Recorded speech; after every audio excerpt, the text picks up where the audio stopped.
Am I the asshole for refusing to return the $600 gift I bought my mom for Christmas? To start, I want to mention that unlike my wife, I have a very good relationship with my mom. And because my siblings can always afford pricey gifts for my mom, this year I decided to gift her something nice and expensive for once on Christmas. Though I'm currently unemployed, but I worked for the past few months and my wife and I have a joint account. The problem began when my wife found out that I purchased a $600 necklace for my mom to gift her on Christmas using our joint account. She went off on me saying I should have told her and I shouldn't have taken the money from our joint account that she uses to pay the bills and rent, especially now that we're struggling. I asked why should I tell her since it's for both of us, but she reminded me that despite that being true, 1, I no longer work, and 2, $600 is a lot and I should have consulted her, but the reasons I didn't are 1, I feel that it's my money too and I can make purchases using our joint account, and 2, I know if I told my wife, she refused to let me buy the gift solely because she hates my mom. She yelled at me saying that it is her hard-earned money I threw away and needed to return the necklace, but I refused because mom already knows about it. She responded that this is no longer our joint account since I no longer earn money and that if I want to give mom expensive items, then need to earn money myself. She insisted I return it, but I said no, and it escalated to me calling her bitter and controlling after she pointed out I never got her anything in this price range. She's insisting I return it and at least get a cheaper one, but I'm done being the one with the least expensive / valuable gifts to gift in the family. She's making this her hill to die on. So, am I the asshole? Am I the asshole for putting over 100 cockroaches in my parents' bed? I'm 16 female, so I live with my parents.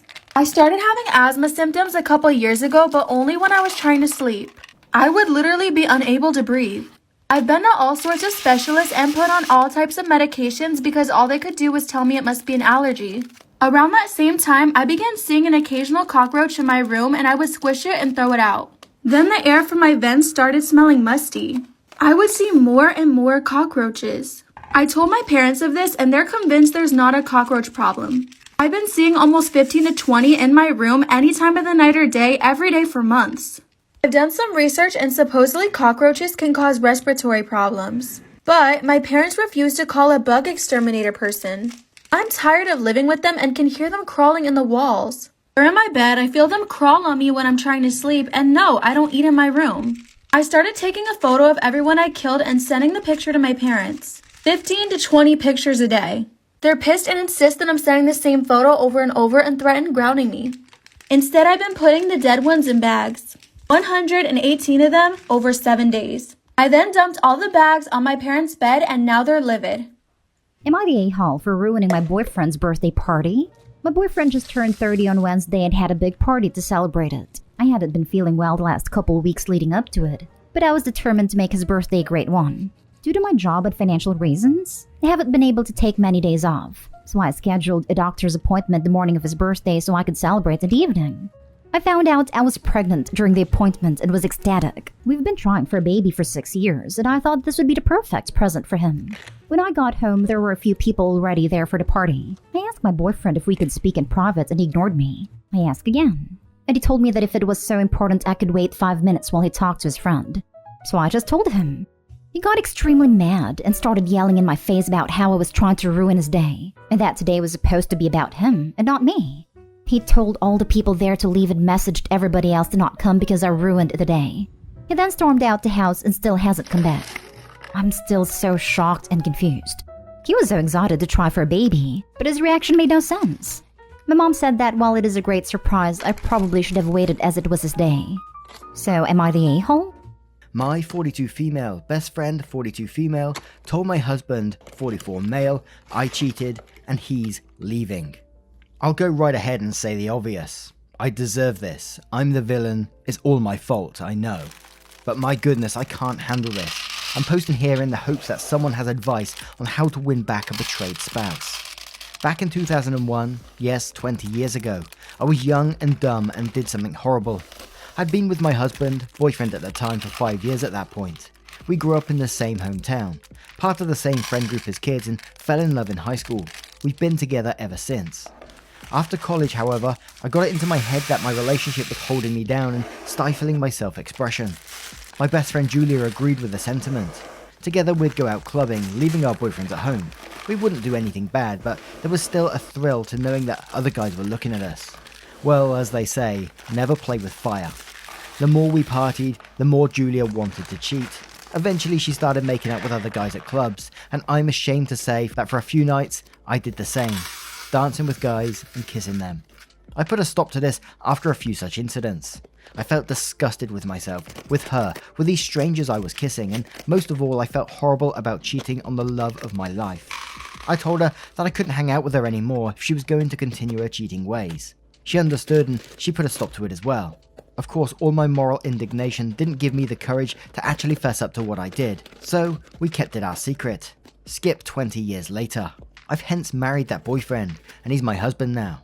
We have 4 children, 18, 17, 14 and 14. Over these 20 years, my best friend has practically faded out of the dating pool entirely. She has a successful business of her own, inherited from family, and she dedicates her life to running it. Her social life is essentially hanging out with me or my husband and sometimes babysitting the kids. Well, it turns out that she's gotten so chummy with my husband that one night in February of this year, she had too much to drink and she ended up letting spill our little cheating incidents back in the day.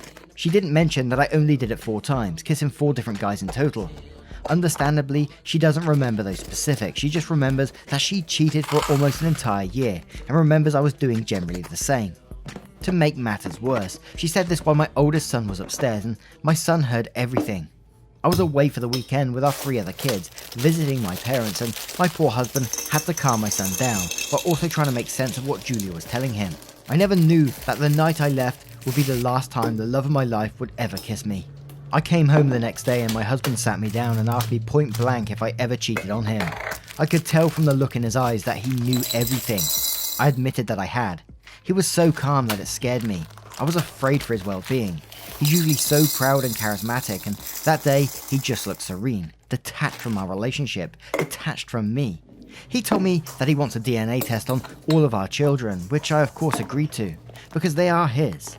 He's the only man I've ever slept with. We waited for the test results for 1 week, and my son wanted nothing to do with me during this time.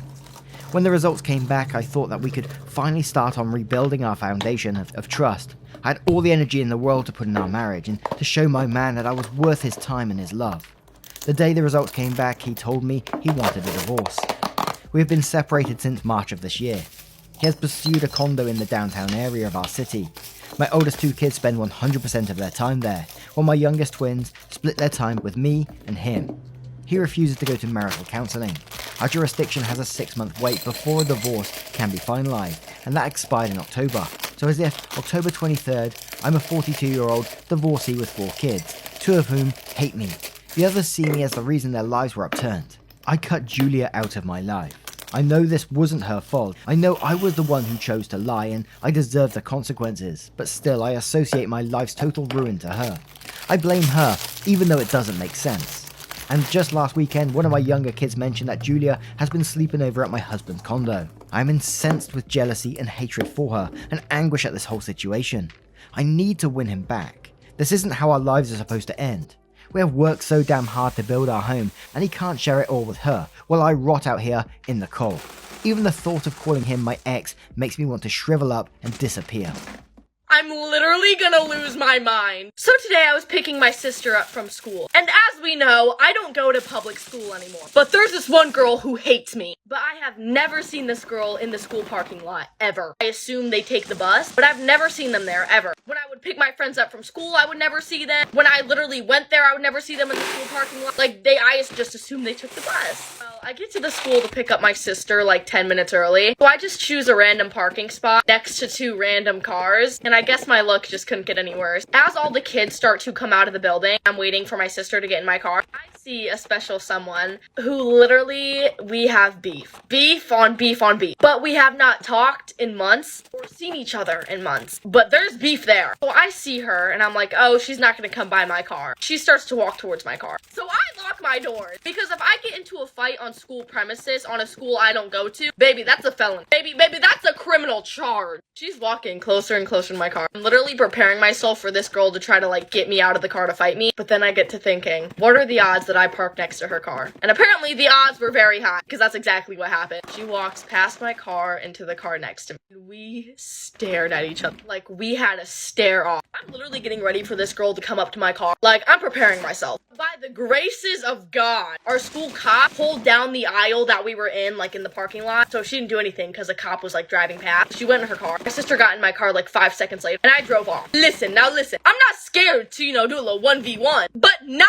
on school premises. Really need to let you know.